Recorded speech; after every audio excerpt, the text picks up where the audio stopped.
ఏంటి ఇంట్లో ఎవరో పోయినట్టు అలా కూర్చున్నారు? ఇది విన్నారా? ఎంత ఘోరకలి! మీ మేనల్లుడు ఆ రౌడీలతో మళ్ళీ గొడవ పెట్టుకున్నాడంట, తీసుకెళ్లి జైల్లో పడేశారంట. విన్నాను. అయితే ఏమిటంట? మహాత్మా గాంధీ కూడా జైలుకి వెళ్ళాడు.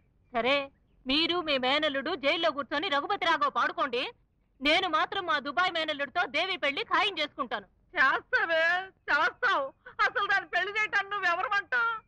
దానికన్నా తల్లిని. నోరు మూసుకొని మూల కూర్చో. చంపుతాను వెధవ కూతురు కూసావంటే. మెత్తగా ఊరుకుంటున్నానని దబాయిస్తున్నావే. దబాయించడం కాదండి, ఖచ్చితంగా చెప్తున్నాను. మధుతో దేవి పెళ్లి జరగడానికి వీల్లేదు.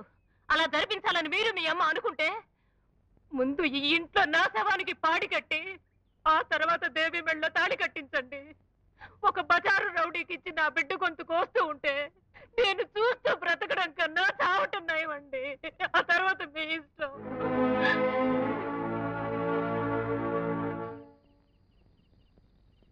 అచ్యుతరామయ్య గారు, మీరేం బాధపడకండి.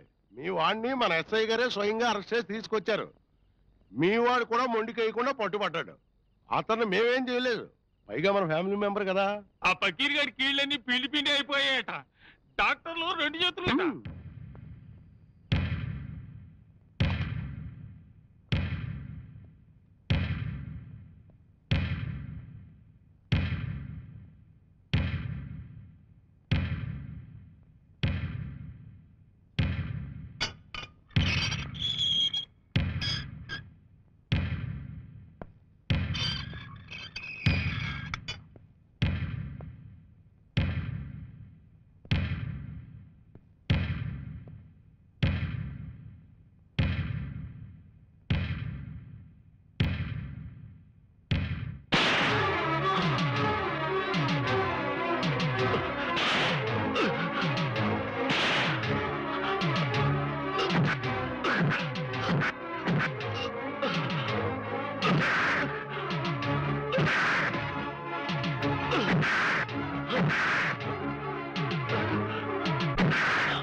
ఆగండి, మా మాట వినండి.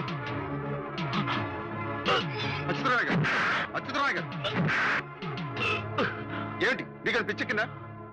ఆ పకీరిగాడి చేతులు విరిగాయి సార్. వాడి కుటుంబం ఉసూరుమంటూ ఏడుస్తోంది. ఆ పాప ఎవరు సార్? వీడిదే సార్ ఆ పాప.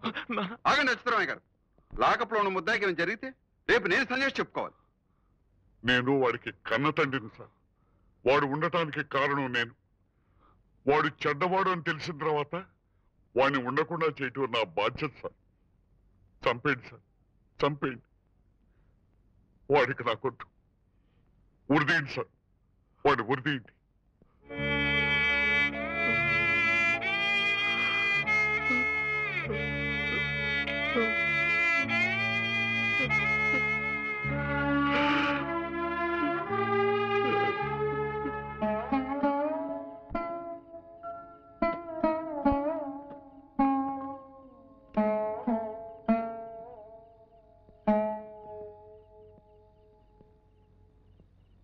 ఎప్పుడు వచ్చా బావా నువ్వు? సాయంకాలమే వచ్చాను. నీకోసమే చూస్తున్నాను. నువ్వు రాగానే బయలుదేరదామని. ఏమిటో అంత అర్జెంట్? అర్జెంట్ అంటే పూర్ణతో చెప్పాను. అమ్మా పూర్ణ, బాగా వచ్చాడు, వస్తాను. ఎందుకన్నయ్యా చల్లకొచ్చి ముంత దాస్తావు? నేను చల్లకి రాలేదమ్మా, ముఖం చల్లకొచ్చాను. అందుకే ముఖం దాచుకుంటున్నాను. ఏమీ లేదు బావా, దేవి పెళ్లికి వాళ్ళ అమ్మ తొందర చేస్తుంది. అవును, నేను అదే అనుకుంటున్నాను. మధుకు పెళ్లి చేస్తే బాధ్యత తెలిసొస్తుంది, కుదురుగా ఉంటాడు. మన మధుతో ఎందుకు చేస్తారండి దేవికి పెళ్లి? మా వదినికి దూర బంధువు ఎవరో దుబాయ్లో లక్షలు లక్షలు సంపాదిస్తున్నాడట. పెళ్లి ఖాయం చేసుకున్నారు. మనవాడు చెడిపోయాడు, పాడైపోయాడు, రౌడీల్లో కలిసిపోయాడు కదా. అల్లుడుగా పనికిరాడట. అది చెప్పడానికే వచ్చాడు మన్నయ్య. నా పరిస్థితి అర్థం చేసుకోవమ్మా. ఏమిటన్నయ్య అర్థం చేసుకునేది? నిన్న మొన్నటి దాకా మా అల్లుడు అన్నారు. ఇవాళ ఏదో చిన్న పొరపాటు జరిగిందని అల్లుడు కాకుండా పోయాడా? దేవే ఏదైనా నేరం చేస్తే దాన్ని కూతురు కాదని దూరం చేసుకుంటారా? చెప్పు. తొందరపడకు పూర్ణ. బావ తీసుకున్న నిర్ణయం. నేను కాదు బావా, మా ఆవిడ తీసుకున్న నిర్ణయం. ఎవరైనా ఇది మంచి నిర్ణయం. మన అమ్మాయిలతని ఏ నేరస్తుడికో ఇచ్చి పెళ్లి చేయటానికి మనం అంగీకరిస్తామని చెప్పు పూర్ణ. బావా, నిక్షేపంగా ఈ పెళ్లి జరిపించు. దేవునైనా సుఖంగా బ్రతకని. బావా, ఆ సంబంధం నాకు పూర్తిగా ఇష్టం లేదు బావా. దేవి మధుని తప్ప ఇంకెవరిని పెళ్లి చేసుకోనంటుంది. మా ఆవిడ బలవంతానికి మంకుబట్టికి నేను తల వంచవలసి వచ్చింది. ఇక్కడ వాస్తవాలు ఎంత చెప్పినా అది నమ్మడం లేదు బావా, నమ్మడం లేదు. నమ్మకపోతే మధునే పంపిస్తాను. దేవితో వాడే మాట్లాడి ఆ పెళ్లి కొప్పిస్తాడు. నువ్వు నిశ్చింతగా వెళ్ళు. వస్తాను బావా. అమ్మ పూర్ణ, నన్ను క్షమించమ్మా. మీ వదినే వదిలికి నా నమస్కారాలు చెప్పన్నయ్యా. పూర్ణ, బాధపడకు. నన్ను ఓదార్చవలసిందా నువ్వే ఏడిస్తే ఎలాగే.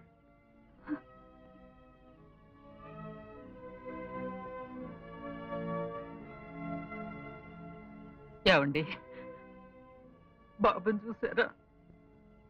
ఎలా ఉన్నాడు వాడు? ఎలా ఉన్నాడు? నా చేతులతో చావు దెబ్బలు తిని జైలు గదిలో ఒక మూల కొదిగిపోయి జాలిగా నా వంక చూస్తూ ఏడుస్తున్నాడే నా బాబు. నేను కొట్టానే బాబుని.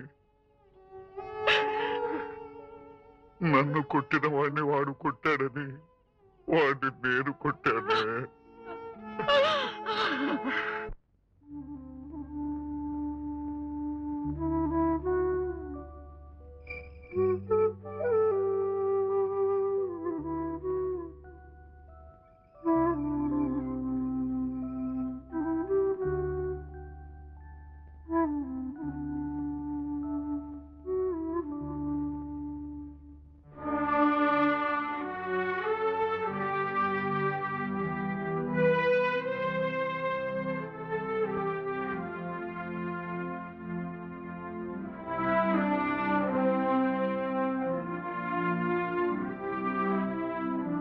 నిన్ను చూడాలనిపించిందిరా.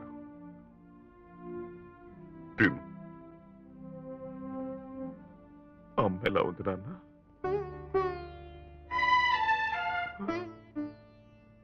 మా కోసం నువ్వు రౌడీగా మారి మాకు దక్కకుండా పోతున్నావు కదరా.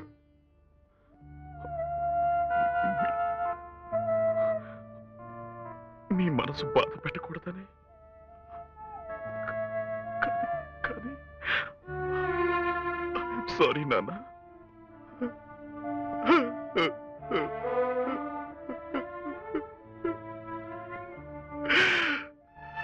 అన్నం తిను. తింటాను. మీరింటికెళ్ళి అమ్మకు ధైర్యం చెప్పండి. మీరు కూడా కాసేపు నిద్రపోండి.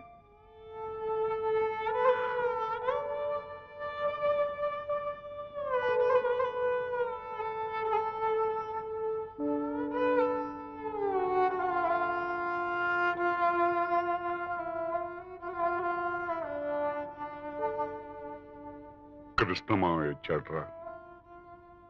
దేవికి పెళ్లి నిశ్చయమైందట. నువ్వు గొడవ పడి పెళ్లి చెడగొడతావని అత్తయ్య భయపడుతోందట. నువ్వు దగ్గరుండి పెళ్లి జరిపిస్తావని మాటిచ్చాను.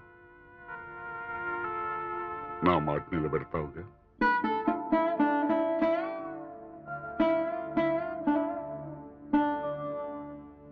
ఈ మస్తాన్ చేస్తాడా? నన్ను నరికి పోగులు చేసిన మళ్ళీ అతుక్కొని బతికిపోతాను. హాస్పిటల్లో ఉన్న ఈ 3 నెలల్లో నా బరువు 10 కిలోలు పెరిగింది తెలుసా? Very good. వీడి భుజాలు నరికిన